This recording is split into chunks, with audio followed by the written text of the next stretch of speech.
the speaker first? You can start with whichever one you want, Josh.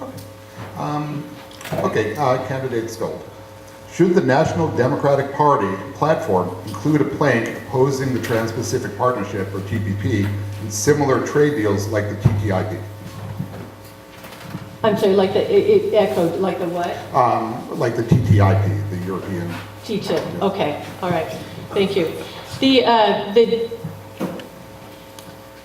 TPP, the TTIP did pass, and then fast track passed, and that took away our ability to have a democratic voice in Congress.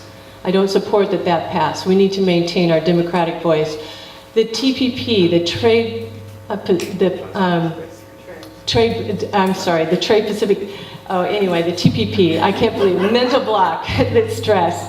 The TPP, let me just talk about it. Okay, so the TPP, 40% of Washington state jobs are tied to exports, and most of those are in manufacturing.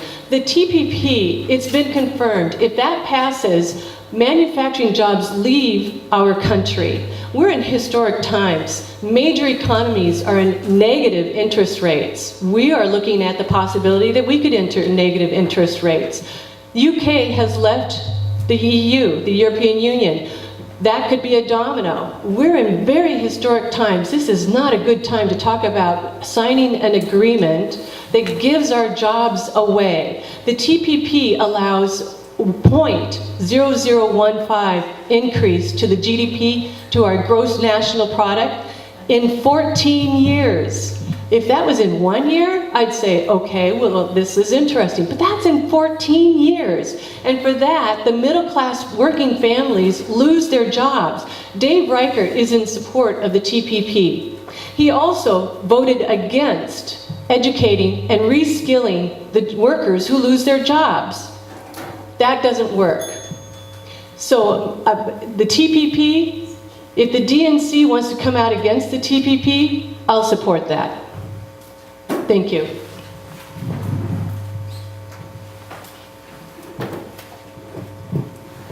Same question to Kennedy. Sorry, same question for candidate Ramos.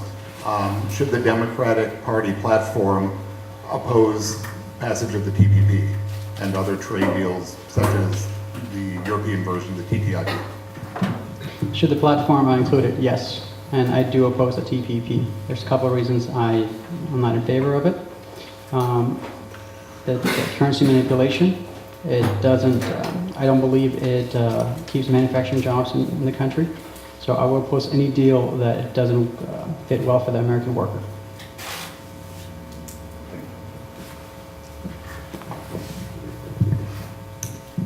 And candidate Ramos.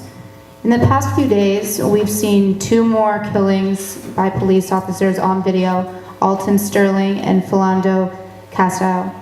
African Americans are twice as likely to be arrested and almost 4 times as likely to experience the use of force during encounters with the police. What would you propose as a member of Congress to start to fix this disparity? You have to look at the institutional racism of our country.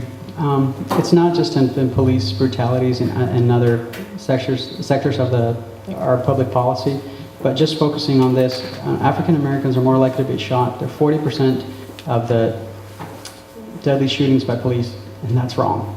I mean, as a minority myself, I can't imagine what's coming up next. I have been part of receiving end of that racism in the past. Just recently with this campaign, I have received email messages saying typical Mexican reaching of the American public. You know, that's just a tip of the iceberg. I cannot imagine what the African American community is going through. My great nephew is of mixed race, and I'm afraid for his safety. So as a member of Congress, we got to look at policies that train police officers, not just the foot soldiers, but the actual supervisors. And we actually need to get policies that de-emphasize all this brutality, because and also prosecute the police officers who use those laws to shield themselves. I mean, I understand the police do a great job and they risk their life, but pulling the trigger should not be the first instinct.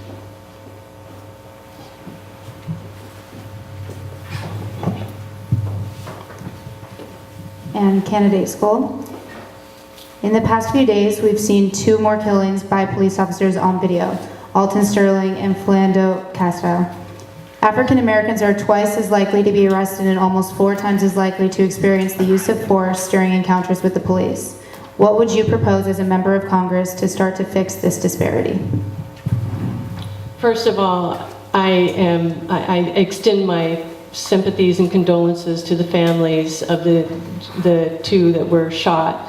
One of them was in a suburb of St. Paul, Minnesota, and I lived close to St. Paul, Minnesota, and it's shocking to realize that that happened in a community where I did visit and go to often. Our communities, you know I'm old.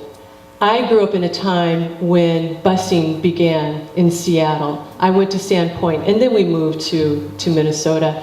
I was the negotiator in 3rd grade where when the African American students came to the playground, they grouped together because they were so scared.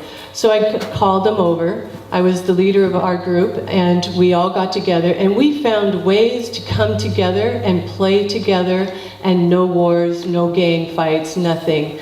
So that's when I was in 3rd grade. When I look at what's happening between adults in our communities, I can't believe that they cannot find a way to come together and work together so that we aren't shooting each other. They need to have law enforcement that represents the mix of races and the diversity in their communities. That will stop some of the shootings that we have. We also need better training for our law enforcers and have them given tools other than pulling their gun out of their holster. They need to work together. We have other opportunities to come together as communities. We need to be sure that we have parents and teenagers come together and work together to find solutions within the community rather than making enemies between enforcement and the people who live in those neighborhoods.